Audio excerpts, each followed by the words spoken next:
Wassalatu wassalamu ala rasulillah Sayyidina wa habibina wa syafi'ina wa maulana Muhammadin wa ala alihi wa ashabihi ajma'in, amma ba'd. Faqad qala Allah ta'ala fil Qur'anil Karim wa huwa asdaqul qailin, a'udzu billahi minasy syaithanir rajim, subhanaka la ilma lana illa ma 'allamtana innaka antal alimul hakim. Rabbi shrah li sadri wa yassir li amri wa hlul 'uqdatam min lisani yafqahu qawli.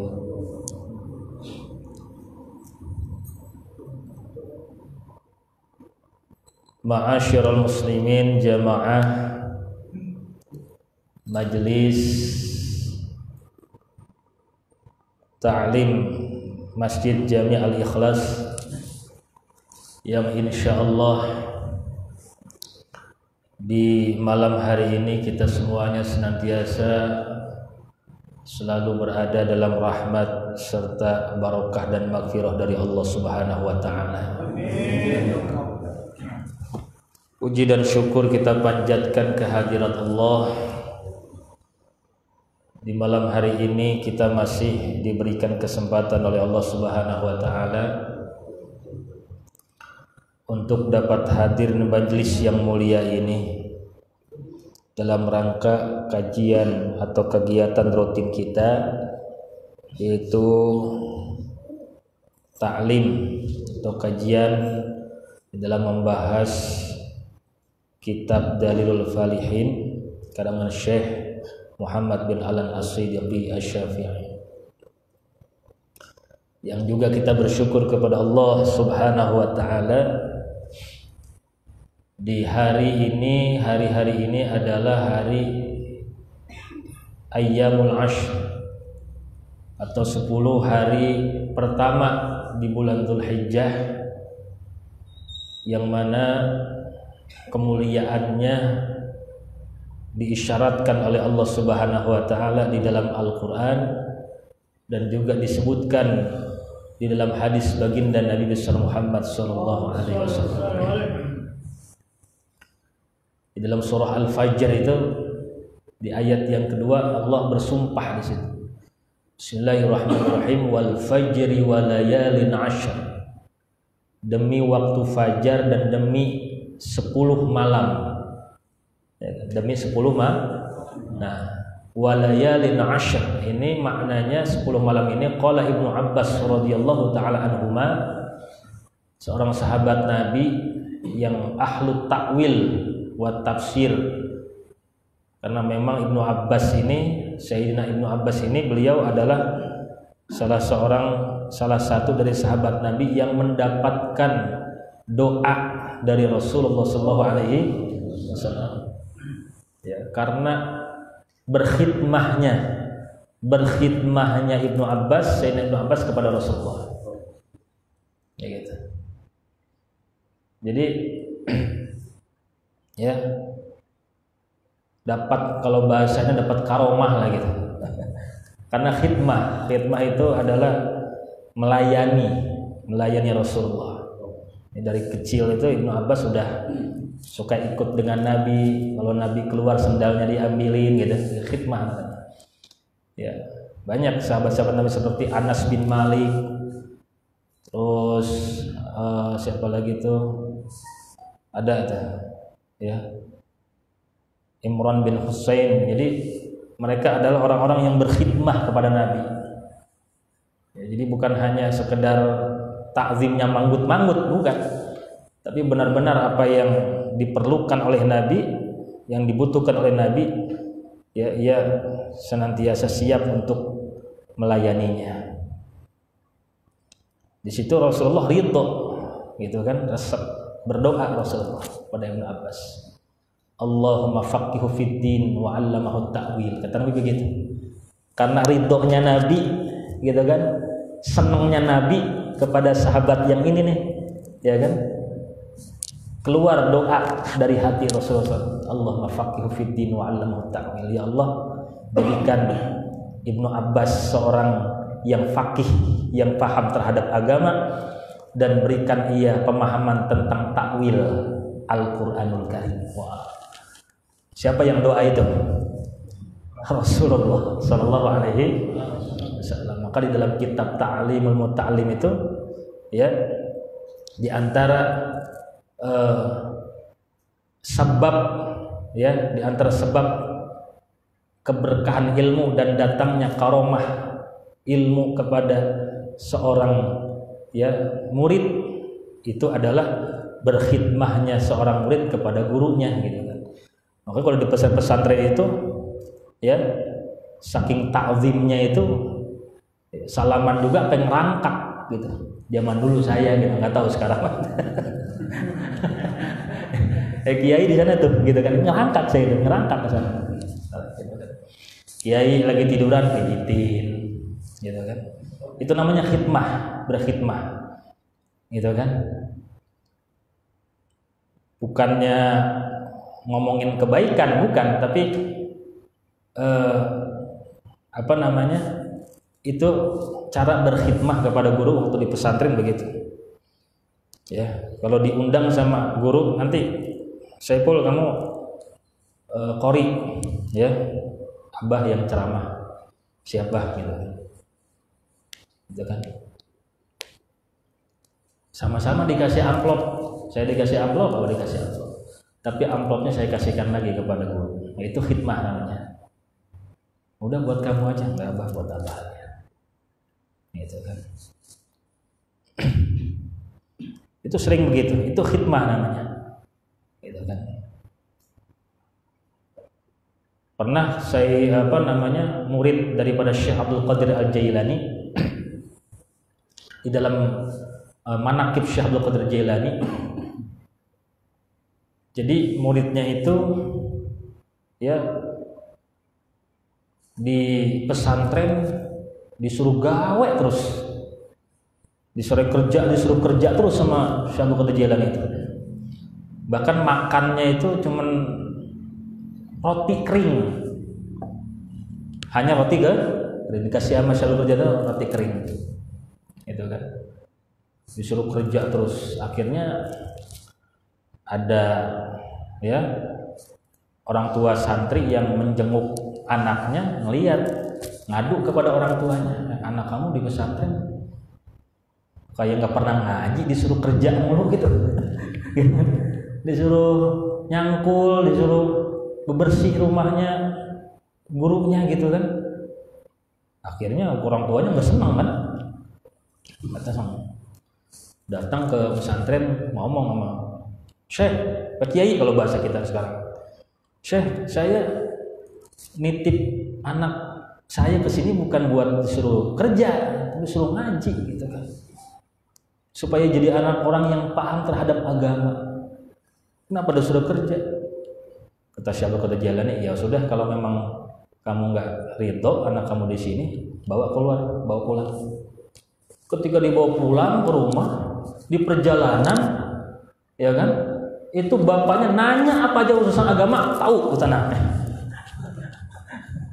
urusan apa aja, masalah apa saja, fikih, tauhid, hafal. Nah, kamu bukannya hanya kerja saja disuruh kerja terus, jarang ngaji.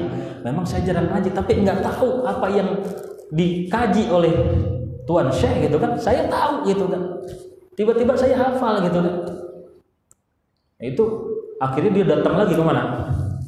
Syekh Abdul Qadir Jailani, minta maaf, wahai Syekh, saya mohon maaf, ya, anak saya minta dititipin lagi di sini. Aduh, mohon maaf, bukan saya nggak terima, tapi Allah telah menutup pintu futuh terbukanya ilmu kepada anak. Na'udzubillahi min dzalik. Jadi, ya, maka kita harus dijaga itu.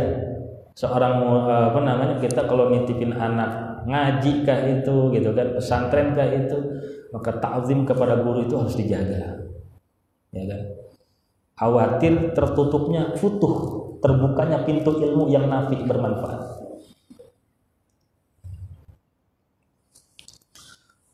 itu khidmah. Nah, khidmah itu dilakukan oleh para sahabat-sahabat Nabi itu. Ibnu Abbas itu adalah seorang sahabat yang dibukakan takwil tafsir. Nah, kata Ibnu Abbas, walayalin ashr ini ya, dan termasuk para ulama-ulama ahli tafsir mengatakan bahwa yang dimaksud walayalin ashr sini adalah ayyamul ashr, yaitu 10 hari pertama di bulan Dzulhijjah. Tidak semata-mata Allah Subhanahu wa taala bersumpah akan sesuatu yang Ia ciptakan, kecuali itu adalah perkara atau sesuatu yang dimuliakan oleh Allah Subhanahu wa taala. Wal fajr wa layalin ashr, dan demi waktu fajar dan demi 10 malam. Yakni maknanya adalah ayyamul ashri min Dzulhijjah, 10 hari pertama di bulan Dzulhijjah. 10 hari pertama di bulan Dzulhijjah ya. Untuk apa diberitahukan kemuliaannya? Kata Rasulullah SAW, dijelaskan kata Nabi, ma min ayyamin amalus soleh fiha ahabu ilallah ya, min hadhil ayyam, yakni ayyamil ashr.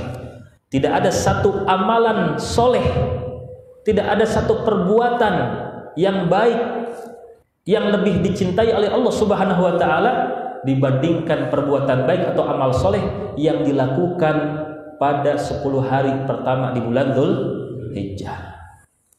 Artinya amalan-amalan soleh, amalan-amalan kebaikan yang dilakukan 10 hari pertama di bulan Dzulhijjah ini adalah amalan-amalan yang apabila diamalkan apapun bentuknya, sholatkah itu yang wajibkah, yang sunnahkah, berjamaahnya, sholat malamnya, zikirnya, baca Qur'annya, datang ke taklimnya, sodakohnya, ya apa saja amalan-amalan soleh yang bentuknya adalah ibadah-ibadah ya, taqarrub kepada Allah Subhanahu wa taala, ini adalah ahabbu ilallah, lebih dicintai Allah dibandingkan amalan soleh di selain 10 hari pertama di bulan Dzulhijjah.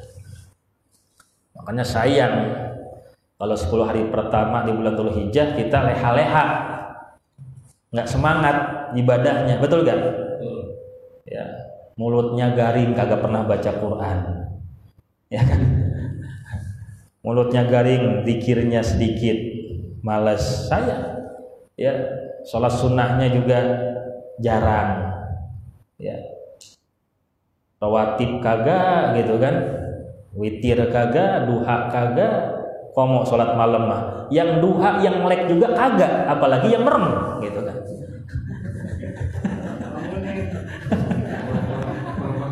Ngukurnya begitu aja.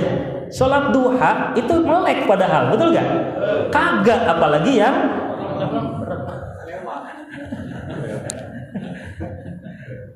padahal itu kan wasiat Nabi kepada Ibnu Mas'ud itu gitu. Ya. Yang pertama, jangan tinggalkan sholat duha. Yang kedua, jangan tinggalkan sholat witir. Yang ketiga, jangan tinggalkan puasa pada 3 hari setiap bulannya, 13, 14, 15, ayyamul bid namanya. Ya kalau nggak bisa 3-3-nya, 1 dulu atau sholat duhanya, betul nggak? Ya kan, kalau udah sholat duhanya istiqomah, sholat witirnya. Ini sholat witir dari bulan Ramadan kayaknya kagak ada yang ngerjain kayaknya nih. Witir, duha witir itu muakkad, Pak. Muakkad itu sangat ditekankan. Ya. Kalau ada ulama pengarang kitab ya Minhajul Muslim, Syekh Abu Bakar Al-Jazair itu mengatakan sunnah muakkad itu maknanya sama dengan sunnatun wajibah, sunnah yang mendekati kewajiban, begitulah gitu. Gitu kan. Jadi sangat ditekankan, maka anak-anak kita itu dari kecil harus sudah mulai dibiasakan duha itu, Pak. Sholat duha, sholat witir, gitu. 10 hari pertama ini, nih, mumpung masih ada, berapa hari lagi? Hah?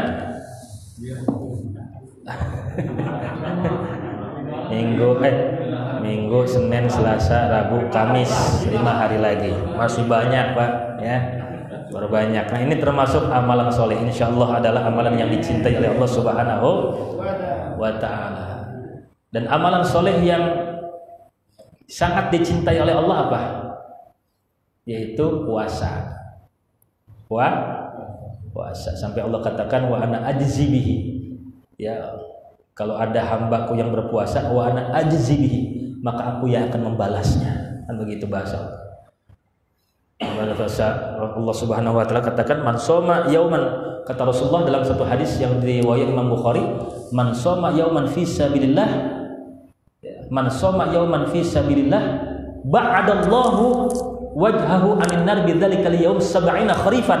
Siapa saja yang berpuasa satu hari saja di jalan Allah, satu hari saja di jalan Allah, ba'adallahu wajhahu, maka Allah akan jauhkan tubuhnya bidzalikal yaum, dengan satu hari itu 70 kharifan minan nar, dijauhkan dari neraka sepanjang perjalanan 70 tahun. Berapa hari? Satu hari. Satu hari puasanya.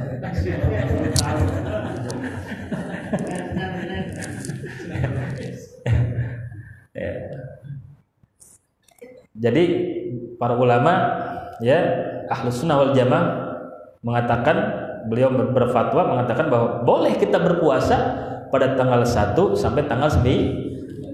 Silakan yang mampu berpuasa dari tanggal 1 sampai tanggal 9 silakan. Sunnah hukumnya. Karena diambil dari hadis secara umum, mamin tidak ada satu mamin ayyamil amalus sholih, tidak ada amalan perbuatan kebaikan apapun yang lebih dicintai oleh Allah Subhanahu wa taala kecuali amal kebaikan atau amal sholeh yang dilakukan pada 10 hari pertama di bulan Dzul. Amal kebaikan, amal sholeh termasuk apa? Puasa. Kalau kita enggak puasa tanggal 1, 2, 3, 4, 5, 6, 7, ya paling tidak kita puasa 2 hari. Tarwiyah dan puasa Arafah. Puasa tarwiyah, banyak para ulama yang mengatakan bahwa hadis ini memang lemah. Tarwiyah tanggal 8. Tapi kata Imam An-Nawawi bahwa hadis yang dhaif itu bisa dikerjakan dalam rangka fadhailul amal, keutamaan amal. Silakan tanggal 8. Toh dari tanggal 1 juga boleh kok puasa. Ya kan?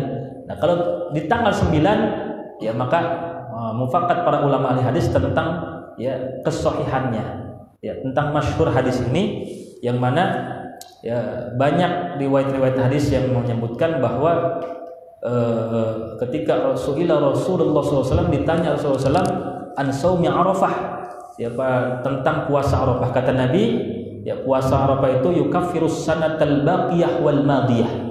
Orang yang berpuasa pada tanggal 9 di bulan Dzulhijjah maka akan diampuni dosa-dosanya selama 2 tahun.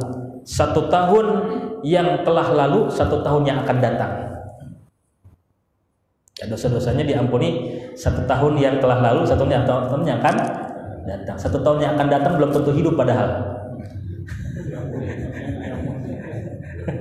Tapi udah diampuni ya. 1 hari, 1 Arafah, tanggal 9 jangan dilewati. Ya. Wabil khusus ini bagi orang-orang yang tidak melaksanakan ibadah haji. Sunnah bagi mereka berpuasa di hari Arafah. Bahkan di hari Arafah itu orang yang mengambil kesempatan untuk melaksanakan amalan-amalan yang baik, amalan-amalan soleh, maka jaminannya itu adalah akan diharamkan oleh Allah masuk ke dalam neraka. Dalam hadis yang riwayat Bukhari disebutkan bahwa min yaumin, ya, tidak ada 1 hari pun, ya, min ayyutiqallahu minan nar, ya, tidak ada 1 hari yang Allah Subhanahu wa taala lebih banyak memerdekakan manusia dari api neraka min yaumi Arafah, yaitu dari hari Arafah. Artinya apa? Di hari Arafah banyak orang-orang yang sudah layak baginya masuk ke dalam neraka dibebaskan oleh Allah, dihapus lagi, ya, sebagai manusia-manusia yang ya diharamkan untuk masuk ke dalam neraka. Padahal udah layak dia masuk neraka. Di hari Arafah dia puasa contohnya, atau di hari Arafah dia beribadah, banyak melakukan amalan-amalan soleh, sedekah itu dan sebagainya, maka ya mudah-mudahan masuk ke dalam hadis Nabi adalah orang-orang yang dibebaskan atau diharamkan Allah masuk ke dalam nerakanya Allah Subhanahu wa taala. Saudaraku yang dimuliakan oleh Allah, ya kalau kita tanya tanggal 10 Dzulhijjah apa amalannya? Tidak ada amalan yang paling Allah cintai kecuali apa?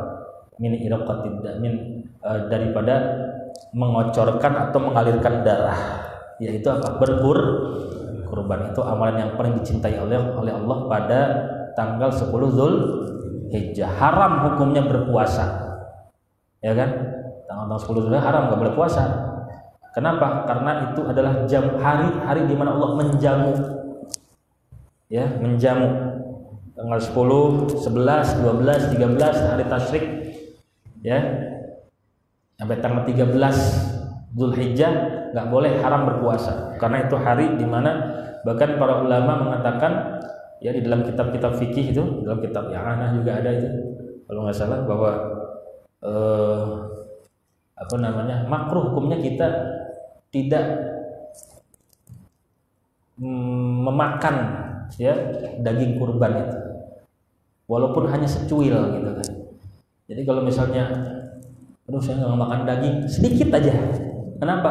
Karena ibarat Allah menjamu itu, dijamu oleh Allah Subhanahu wa ta'ala. Kalau kita dijamu nggak dimakan, nggak diminum, kira-kira sakit hati gitu ya nggak sih? Nah itu ya.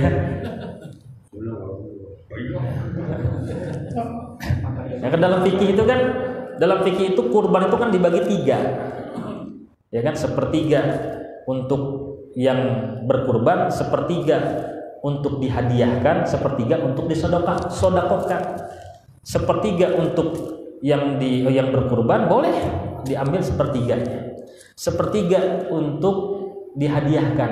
Dihadiahkan itu maknanya tidak khusus kepada orang-orang fakir dan miskin, ke tetangga, ke teman, ya kan?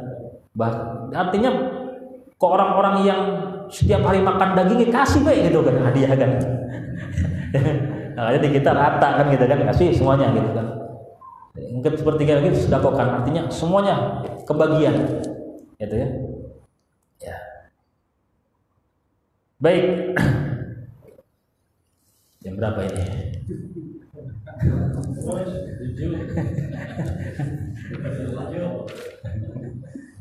Sedikit aja ya, sedikit aja deh. As-sadisu min syu'abil iman. As-sadisu bagian yang ke-6, ya, di antara daripada amalan, ya, amalun min a'malil qalbi.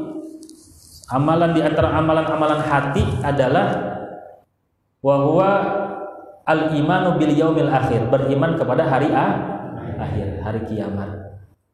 Kita harus beriman kepada hari kiamat. Wa qala al-Hulaimi, al-Imam Hulaimi rahimahullah, semoga Allah merahmatinya, wa ma'nahu, maknanya beriman kepada hari kiamat, at-tasdiqu bi annal ayyamad dunya akhiran.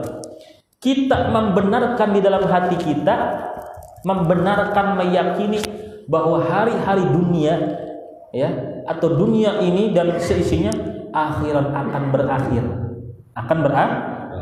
anna hadhihi dunya muntaqidatun wa hadzal alam muntaqidun yauman sun'uhu, bahwa sesungguhnya dunia ini akan, ya, musnah, akan berakhir, alam ini akan berakhir, ya, pada waktu yang telah Allah tentukan. Wa fil i'tirafi bil qidai i'tirafi bi ibtidaihi. Ketika kalau kita yakin bahwa segala sesuatu yang ada permulaannya, maka kita harus yakin pula bahwa sesuatu itu pasti ada pengakhirannya. Betul kan? Sesuatu yang ada permulaannya pasti ada akhirnya. Itulah yang disebut dengan al-hawadis, sesuatu yang baru. Yang disebut baru itu, barang baru itu adalah sesuatu yang ada permulaannya dan ada akhirnya. Sesuatu yang adanya dimulai dengan ketiadaan, didahului dengan ketiadaan. Bumi tadinya tidak ada, Betul gak? Alam semesta ini tidak ada. Yang ada hanya Allah. Maka disebutkan li'annal qadima la yabna wa la yataghayyar. Yang disebut qadim atau yang disebut la awwal lahu, sesuatu yang tidak ada permulaannya, maka sebaliknya dia tidak akan pernah rusak dan tidak akan pernah berubah. Yang berubah itu adalah sesuatu yang didahului adanya permulaan, didahului oleh ketiadaan dan diakhiri dengan kemusnahan. Itu akan ada yang namanya yafna wa yataghayyar, rusak dan berubah. Rusak dan berubah. Ini dulunya sehat-sehat ini waktu masih kecilnya nih. Betul gak? Makan apa aja, wih. Sekarang makan melinjo satu aja langsung kerasa.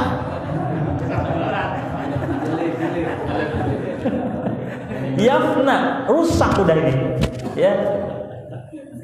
Jasmani kita udah organ-organ kita ini udah banyak melemah. Betul gak? Tapi kalau kata orang Cina umur 60 tahun masih muda. Kan bayarlah orang Cina malah gitu.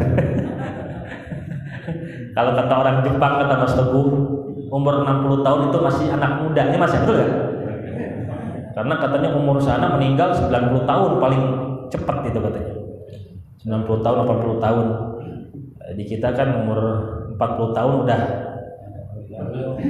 udah disebutnya tuh perjuangan hidup.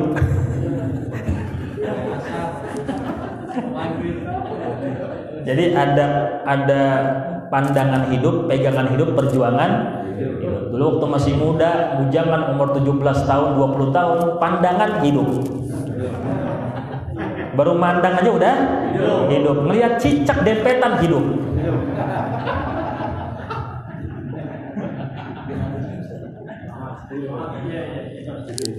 Umur 35, 40 pegangan hidup. Mandang udah nggak hidup lagi udah. Nggak tahu karena yang dipandangnya gitu kan udah beda gitu.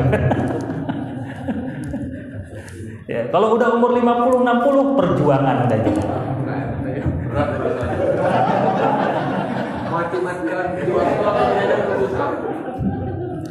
Jadi yang namanya sesuatu yang ada permulaan pasti ada akhirnya. Tapi yang disebut qadim, al-qidam, zat yang kidam itu adalah Allah Subhanahu, hanya satu-satunya yang kidam, yang qadim itu hanya Allah.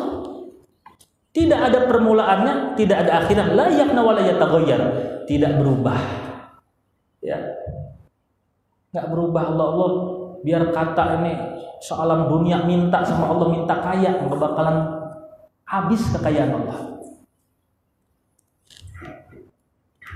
Ya kan?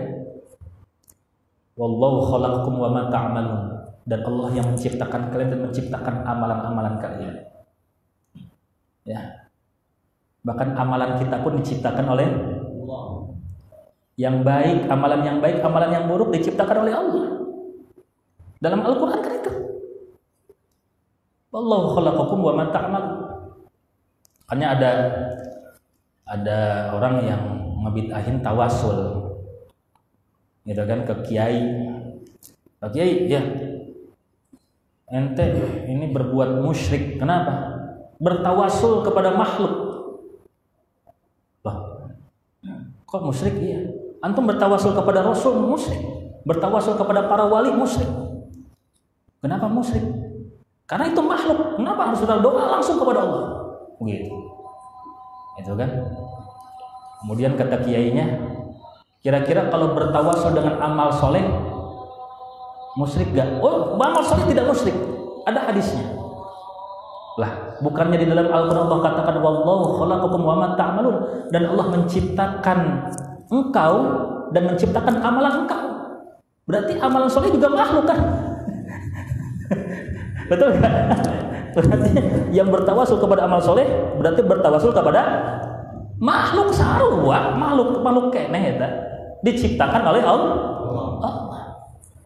Karena hakikatnya orang yang bertawasul kepada Rasul, bertawasul kepada para wali, hakikatnya bertawasul kepada amal soleh dan kebaikan-kebaikan yang dilakukan oleh Rasul dan kebaikan-kebaikan yang dilakukan oleh para kekasih-kekasih Allah Subhanahu.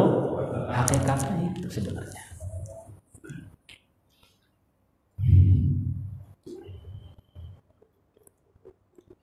Wa fi i'tiqadi wa syirah sadri bihi ma yab'atsu ala fadlir rahbah min Allah Ta'ala. Apa hasil daripada kita beriman kepada hari akhir supaya menghasilkan mengiktikadkan, meyakinkan, membuka dada kita lebar-lebar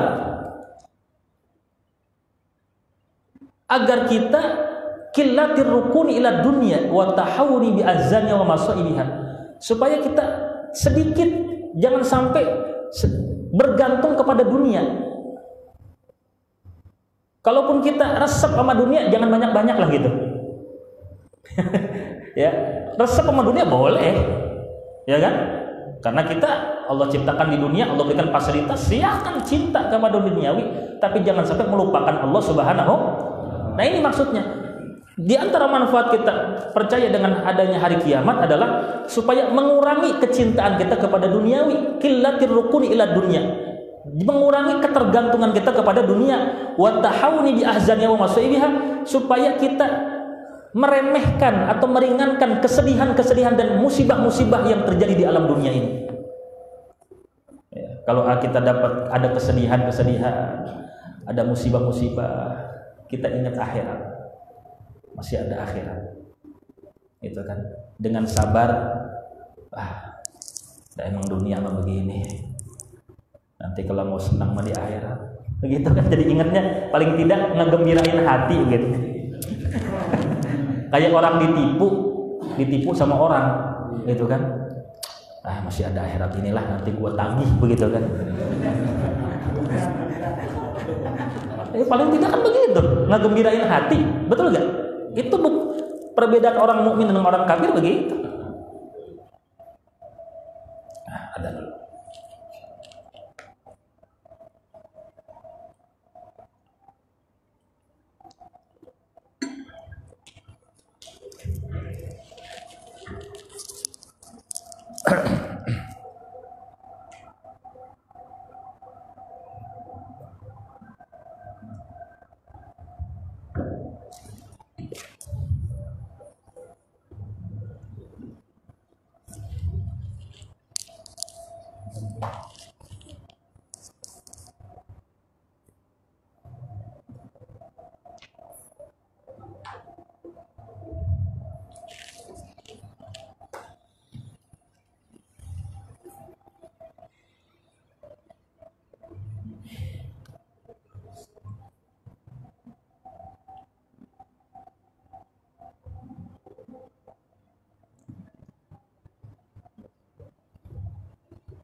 Nah, jadi itu diantara daripada buah atau hasil ya kita beriman kepada apa? Hari kiamat. Dalam surat Al-Baqarah ayat yang ke-8 Allah Subhanahu wa taala berfirman, A'udzubillahi minasyaitonir rajim wa minan nasi may yaqulu amanna billahi wa bil yaumil akhir wa ma hum bimumin.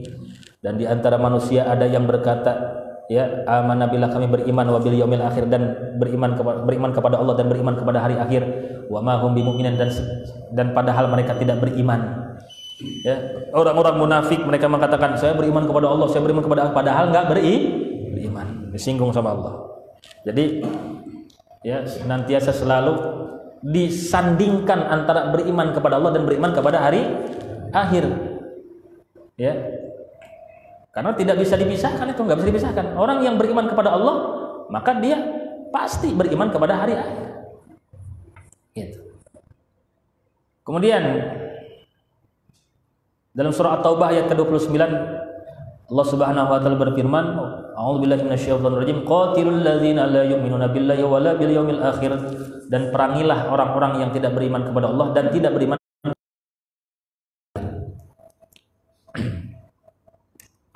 Kemudian ya diriwayatkan dalam satu hadis ya yang diterima dari Ibnu Umar, an Umar bin Al-Khattab radhiyallahu taala an, ya, yang diterima pula dari Sayyidina Umar bin Al-Khattab anin Nabi sallallahu alaihi wasallam, dari Rasulullah sallallahu alaihi wasallam, hina su'ila anil iman, pada saat Rasul ditanya tentang keimanan, antu minabillahi wa malaikatihi, ya hendaklah engkau beriman kepada Allah, wa malaikati beriman kepada malaikat, wa kutubi beriman kepada kitab-kitab, wa rusuli beriman kepada para rasul, wal yaumil akhir beriman kepada hari akhir, hari kiamat, wa tu'mina bil qadri wa khairi wa syarri, dan beriman kepada qadar, takdir, ketentuan Allah yang baik dan yang buruk. Enggak bisa dipisahkan ini 6. Kita harus beriman kepada hari akhir. Qala Al-Hulaimi rahimahullah taala wa qad akhbara Allah azza wa jalla ala lisan Nabi sallallahu alaihi wasallam, bahwa Imam Hulaimi semoga Allah merahmatinya telah mengabarkan Allah kepada lisan nabinya ya bi hadisin qudsiyin, dengan hadis qudsi ya, bahwa sesungguhnya ya, Allah Subhanahu wa taala akan ya menghancurkan apa-apa saja yang ada di bumi dan akan menggantikan bumi dengan ya selain bumi. Wa anna syamsa tuqawwir, ya, dan sesungguhnya matahari akan digulung oleh Allah nanti ketika hari kiamat.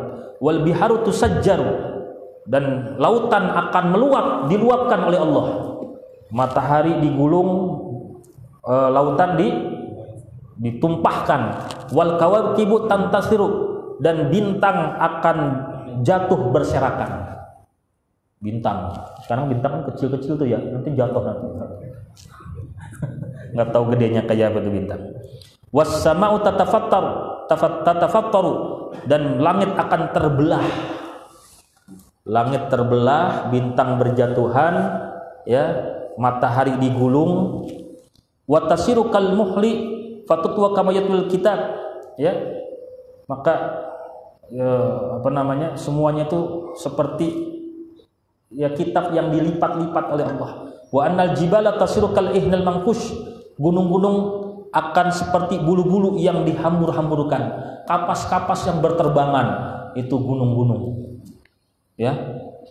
Maka wayan safaha rabbi nasfan, maka Allah akan menghancurkan dengan sehancur-hancurnya. Fayadharuha qa'an safsafa, dan Allah akan menjadikan ya gunung-gunung itu rata. La tara fiha iwajan wala amta, tidak ada yang rendah, tidak ada yang tinggi, rata semuanya nih. Ya. Hancur. Dan kita akan dibangkitkan lagi oleh Allah nanti di padang mahsyar. Urrotan, ghurlan, dalam keadaan telanjang, tak memakai sehelai pun pakaian, tidak memakai satupun alas kaki, dan dalam keadaan tidak berkhitan. Dalam satu hadis, ya, jadi nanti kuncup kembali, ya Pak. Sekarang yang yang merasa dulu disunatnya bagus gitu kan, nanti ketutup lagi.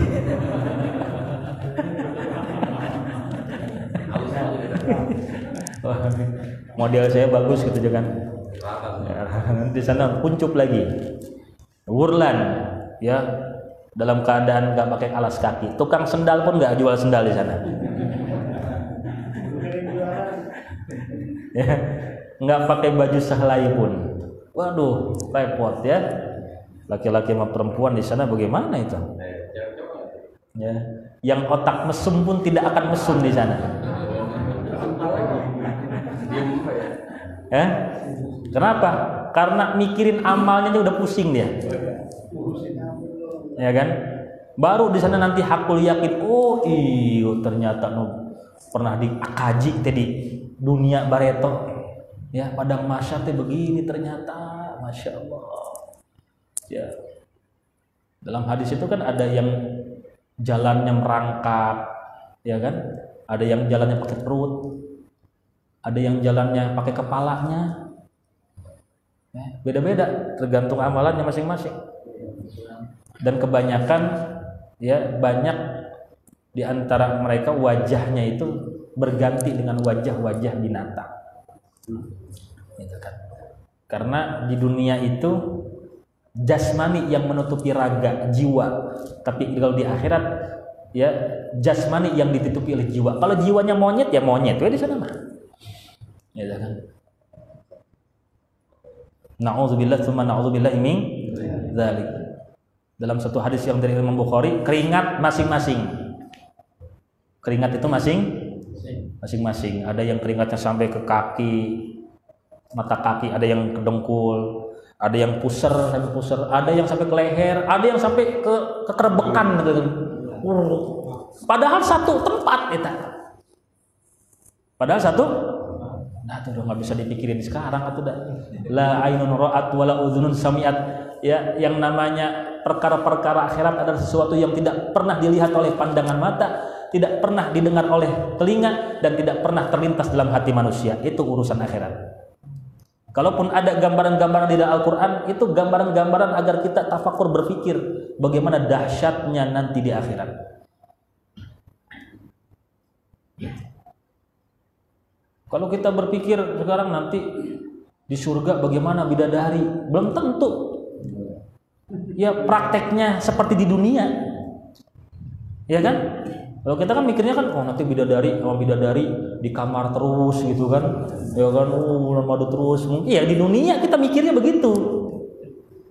Tapi di surga la ainun ra'at wala udhun sami'at, nggak pernah dilihat oleh mata, kenikmatannya nggak pernah didengar oleh telinga, nggak pernah terlintas dalam hati manusia. Bisa jadi mungkin nanti mah ya hubungan badannya bukan begini kayak di dunia, cuma nempel doang ya udah enak gitu, kayak ikan. Tapi kan itu masih kepikir kan. Tapi nikmatnya di surga mah, betul nggak? Dan puncak kenikmatan di surga, kenikmatan yang paling a'dhamun ni'am fil jannah, ya. Kenikmatan yang paling besar di dunia itu adalah apa? Ya, ru'yatullah wa rasulah. Melihat Allah dan melihat Rasulullah SAW. Ya kan? Nikmat yang paling besar itu adalah ya bersalaman dengan Nabi, berpelukan dengan Nabi, ya, menangis di hadapan Nabi, akan kerinduan. Tapi mengukurnya sekarang gitu, diukurnya sekarang, kira-kira rindu gak kita sama Nabi sekarang gitu. Apakah kerinduan kita hanya sebatas kenikmatan duniawi gitu kan? Tergantung sekarang. Nah itu yang harus kita tafakurkan. Walladzi nafsu Muhammadin biyadi, qala Rasulullah SAW, berkata baginda Nabi sallallahu alaihi wasallam, walladzi nafsu Muhammadin biyadihi la taqumanna as-sa'ah wa qad nashara rajulani thawban bainahuma. Ya, dan demi zat, ya, dan demi ya nafsu Muhammad, diri Muhammad, ini kata Rasulullah, ya, yang berada di dalam kekuasaannya, yaitu kekuasaan Allah Subhanahu, la taqumanna as-sa'ah, akan terjadi hari kiamat, wa qad nashara rajulan thawban bainahuma la yatabaya'ani. Ya, sedangkan ya ada dua orang laki-laki yang sedang membentangkan pakaiannya, sedang berjual beli, ijab qabul. Ya, la yatabaya'ani, mereka berdua belum menyelesaikan transaksinya, wala yatwiyani, dan mereka belum sempat untuk melipat pakaiannya, terjadi hari kiamat. Wala taqumanna as-sa'ah wa huwa yalitu haudahu la yasqihi. Akan terjadi hari kiamat ketika ada seseorang yang memenuhi gelasnya dengan air dan dia belum sempat untuk meminumnya, terjadi hari kiamat. Ya, nanti terjadi hari kiamat begitu. Ada yang lagi mungkin lagi ngisi air, belum diminum udah kiamat. Wala taqumanna as-sa'ah wa qad insarafa ar-rajul bi labanin liqahtihi min tahtiha wa la yat'amuha wa qad rafa aqaltahu ila rifdila fihi fala yat'amuha. Akan terjadi hari kiamat pada saat seseorang memeras susu, ya kan? Susu itu ditaruh ya di wadah, dia belum sempat minum. Ada yang udah nyendok makanan, dia belum sempat makan, terjadi hari kiamat. Mungkin ada yang pengantin baru buka pakaian, belum ngapa-ngapain, terjadi hari kiamat.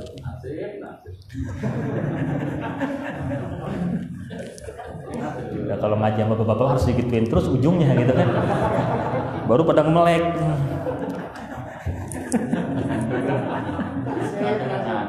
Semangat nih bapak-bapak kalau gitu.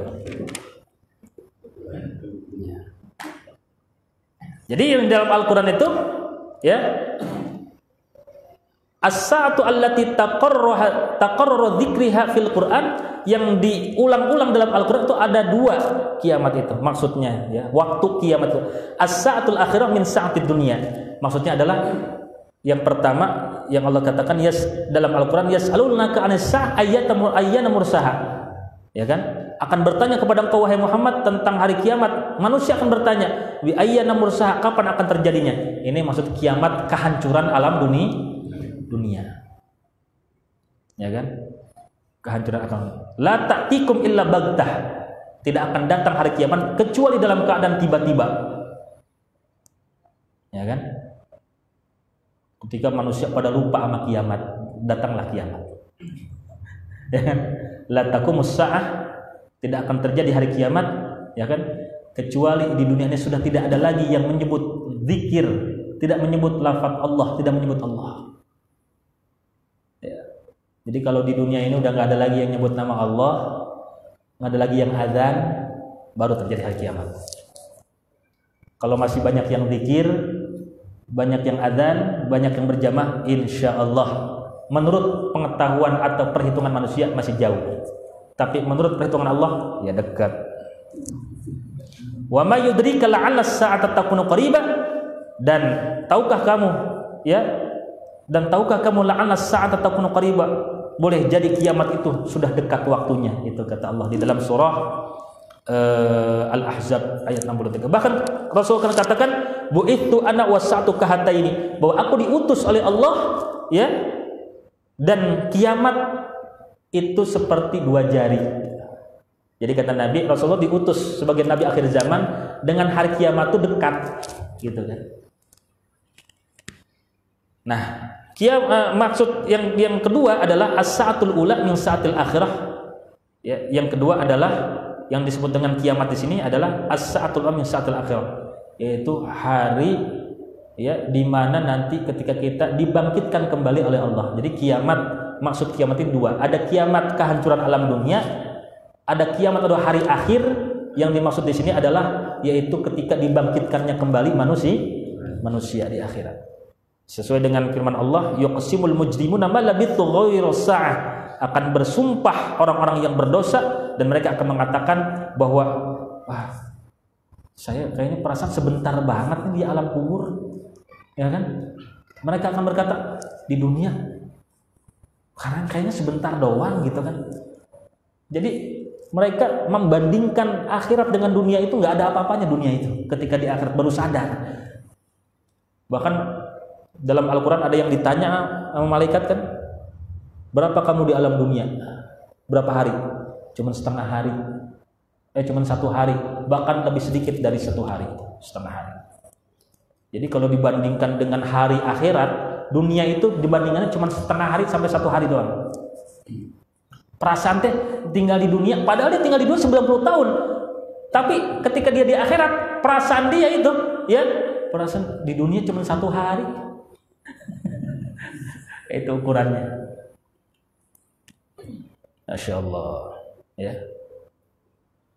Wa yawma taqumus sa'ah adkhilu ala fir'aun asyaddal adzab. Nah ini yang kedua. Jadi yang kedua makna daripada yaumil akhir ini, hari akhir.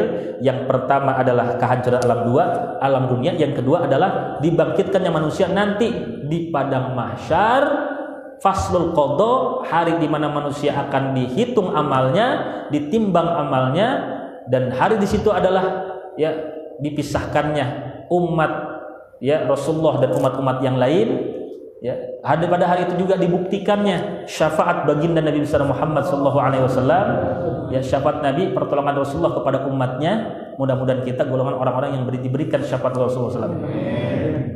Sebab kalau kita ngandelin amal soleh, aduh ya Allah, ampun dah. Gak ada apa-apanya amal soleh kita, Pak, ya Allah, ya. Mesti ya Allah. Maka kalau di dunia ini kita tidak ada mahabbah kepada Nabi, sangat rugi. Maka ya usahakan mahabbah atau cinta itu, cinta kepada Allah, cinta kepada Rasulullah itu pemberian dari Allah. Pemberian dari, ya kata Syekh Rahimuddin An-Nawawi, ya seorang mursyid, ya Syekh Rahimuddin An-Nawawi Al-Bantani. Nah, beliau katakan, jadi cinta kepada Allah, cinta kepada Rasul itu adalah pemberian dari Allah. Artinya cinta itu akan Allah berikan ya, ketika kita berusaha untuk mendekat kepada Allah dan mendekat kepada Rasulullah. Gitu kan? Dengan kita beramal soleh, dengan kita berusaha untuk senantiasa istiqomah terus, maka cinta itu akan Allah berikan. Gitu kan? Nah, maka di sini nanti ada, ketika udah Allah berikan cinta, dia mencintai Allah dan Allah mencintainya. Ini yang makna dalam firman Allah, qul in kuntum tuhibbunallah fattabi'uni yuhibbukumullah, kan gitu. Katakan wahai Muhammad, ya wahai kekasihku Rasul Muhammad, kepada mereka manusia, jika kalian benar-benar cinta kepada Allah, fattabi'u, ikuti aku, ikuti syariat Rasulullah, jalankan apa yang menjadi risalah ya yang disampaikan melalui beliau. Yuhibbukumullah, maka Allah akan mencintai kalian. Nah, Allah akan mencintai kalian maknanya adalah Allah akan memberikan cinta ke dalam hati kalian. Ya, maka kalian akan mencintai Allah dengan sebenar-benarnya cinta, mencintai Rasul dengan sebenar-benarnya cinta, dan Allah dan Rasul pun mencintai kalian. Maka dalam Al-Quran kan, ya, radhiyallahu ta'ala anhu wa radu'an, kan gitu ya. Allah ridha dan mereka pun ridha. Ketika kita beramal soleh, kita istiqomah, Allah ridha, maka Allah berikan ridha itu kepada manusia. Begitu. Timbullah cinta. Jadi usaha dulu kita supaya dikasih cinta sama Allah. Makanya disuruh salawat gitu kan. Suruh banyak salawat itu supaya apa? Supaya tumbuh cinta kita kepada Rasulullah. Wallahu a'lam bishawab. Insyaallah kita lanjutkan pada pertemuan yang akan datang. Mudah-mudahan ada manfaatnya. Raditu billahi rabba wa bil islam di Nabi Muhammadin nabiyya. Raditu billahi rabba wa bil islam di Nabi Muhammadin nabiyya. Raditu billahi rabba wa bil islam di Nabi Muhammadin nabiyya. Asyhadu an la ilaha illallah, asyhadu anna Muhammadar Rasulullah. Assalamualaikum warahmatullahi wabarakatuh. Waalaikumsalam warahmatullahi wabarakatuh.